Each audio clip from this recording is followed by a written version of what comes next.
unless the town tells you to.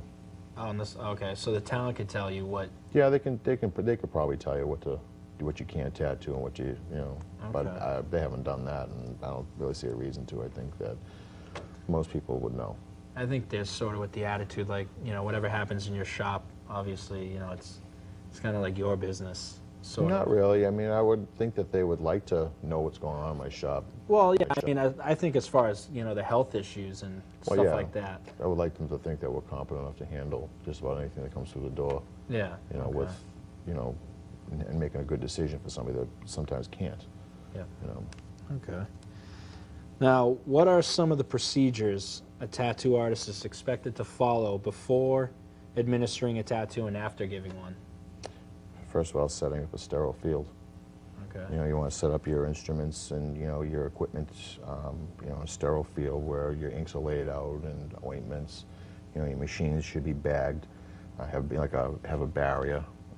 Also, like any cord should be in a barrier. You know, like armrests should be covered with barriers. Same thing with chairs. So those things right there are key. You're protecting your client and you're protecting yourself. You know, using you know, certain types of gloves. I mean, right now, you know, we use nitrile gloves. Okay. Latex gloves are usually okay, but a lot of people have latex allergies. Some people don't know it until it's too late. I mean, you know, some people it might affect them a little bit, and sometimes, I mean, if they have a big allergy to it, they can go into anaphylactic shock, which is something you don't want. So play it safe and we just use the nitrile all the way through, just constant nitrile. No latex. We don't, you know, we want to eliminate any type of risk that we possibly can. Yeah, to come in the shop. Exactly. Yeah. You know, you don't want to be, you know, say maybe we should change it, and we'll do it now. Yeah. So, you know, but yeah, you know, people sometimes they'll ask us, they want to see our sterilizing facility. You know, we have, you know, the ultrasonic cleaner, we have the sterilizer, the steam pressure sterilizer, cleaning area. Sometimes people want to see it just to, it makes them feel a little bit better. Yeah, about it's it. sort of like a feel-safe type of thing. Yeah. And that's fine, you know, and it's always open. There people, you know, usually the doors are always open in that area. So it's like, yeah, you can go right in, we'll go and we'll take them and they'll show them what it is, what it does. They'll ask about when's the last time your machine was tested, or we'll just open up the book. There it is, there's all the logs. So some people will do it, very few do, but that's fine. You know, I think it's a good thing. I do too, I definitely do. I mean, you know, because if you don't want to show somebody, you know, you're kind of hiding something probably, but we don't, you know, we don't want You guys have nothing to hide. No, but no. Now, you said that they test the machine. Now, how often do you have to, you know, test Every the 30 days we do a spore testing. Okay. And it's basically, it's a little vial that you put in there and you run a cycle through the autoclave sterilizer. And once that's done, it's packaged and you send it out to a laboratory, an outside laboratory, and they test it for growth in the spore growth in the test unit. And they'll send you your result, whether you pass or fail. If it fails, you stop. Whatever you're doing, stop. Oh, wow. Until you either get a replacement machine that's sufficient or you have that one fixed. You know, so, but it's usually if you keep your stuff in good running order and that, you know, you keep in good repair, you're cleaning it, Yeah. you know, you're doing periodic checks and, you know, maintenance to it, there shouldn't be a problem. Okay. But it's always good to check. Yeah, yeah. And then obviously after giving a tattoo, you guys throw away the needles, am I right? Yeah, we put them in a shop's container. Okay, And, like you know, would see at a hospital. Exactly. If somebody gets a shot, you know, they put them the little red biohazard containers. Yep. And so that's where that goes. Okay. And everything is all rolled up and thrown away in a bio, and that's it. You know, everything's cleaned down with you know, we use a product that pretty much kills everything, and you know, we spray it down with that. We let it sit, wipe it down. We bleach water stuff as well. You know, we spray it down with bleach water because bleach water pretty much kills everything. Yeah, bleach. Yep. It's a great thing. I just can't stand the smell of bleach. Really? Yeah, I don't know. I just, Reminds me of work. what are the procedures a person should follow to take care of their brand spanking new piece of artwork? First of all, do what the tattoo artist tells you to do. Okay. Because that's the first thing everybody forgets, even though we give them a care sheet. First thing you want to do is you want to clean it with antibacterial soap. Yep. You know, when you're drying it, you don't want to use a hand towel because hand towels will contain bacteria. from other drying. You want to use clean paper towel to blot dry it, and you reapply some ointment to it, which we provide for you.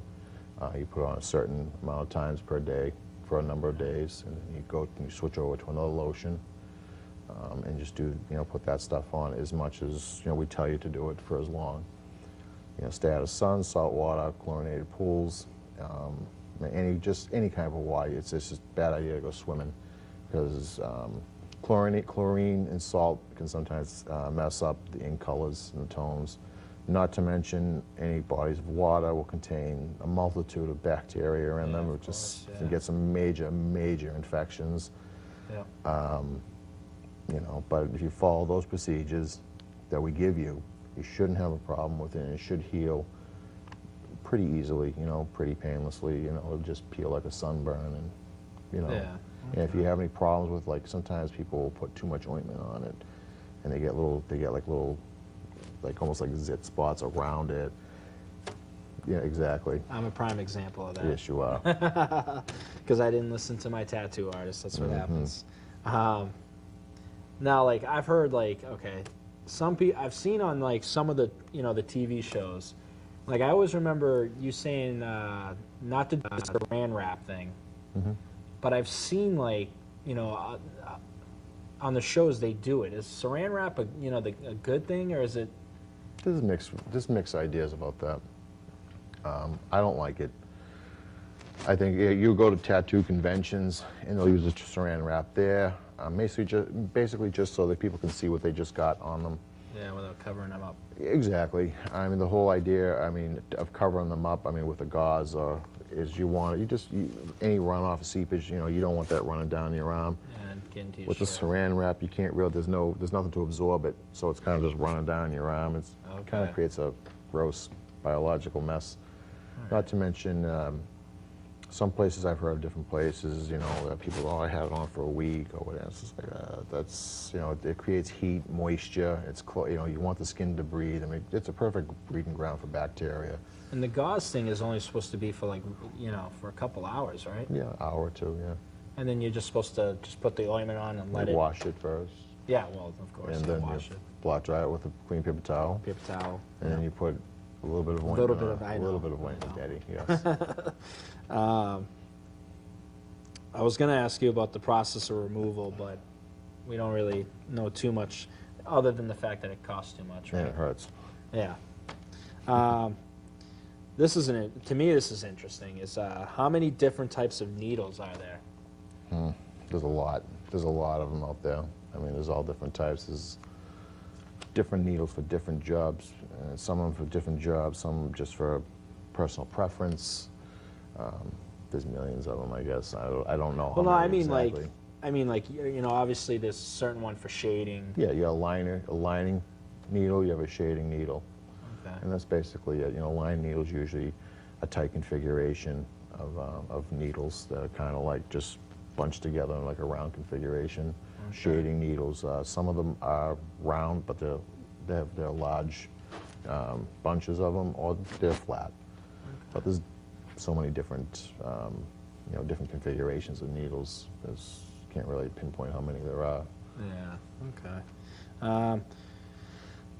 I know you're going to want to answer this one. What is the worst trend you can remember in tattoos, and why? The worst trend has got to be the lower back, I think. Lower back tribal, Okay. or anything tribal, or anything lower back. Because the thing I think is, like, most people don't understand what the tribal thing really meant. Am I No, right? They don't. No. No, they just.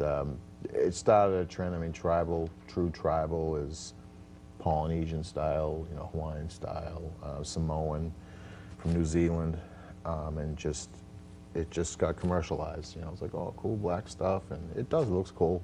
At the time when it first came out, it was like, wow, it's different. It was something different, and people just really were like, wow, it's black, it's stark.